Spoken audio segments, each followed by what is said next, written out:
ቶማስ ሳንካራ በአንድ ወቅት እንዲህ ብሎ ጠይቋል። የፖለቲካ ትምህርት የሌለው ወታደር ወንጀለኛ ሊሆን ይችላል። እኔም እጨምራለሁ፣ የሞራል ድፍረት የሌለው ምሁር የጭቆና መሳሪያ ነው። ለዓለም 30 ሰከንድ አሉት አቶ አማኑኤል።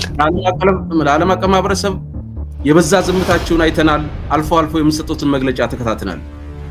ለሁሉም አማጺና ታጣቂ ቡድኖች ብዙዎቻችሁ ነፍጥ አንስታችኋል። አሁን ግን አሳስባለሁ፣ ህዝባችሁን ከኩራታችሁ አስበልጡ። ተልኳችሁን ከመሳሪያችሁ በላይ አድርጉ። መሳሪያ የወደፊቱን መገንባት አይችልምና ጊዜው ከማለፉ በፊት ወደ ጠረጴዛ ነው።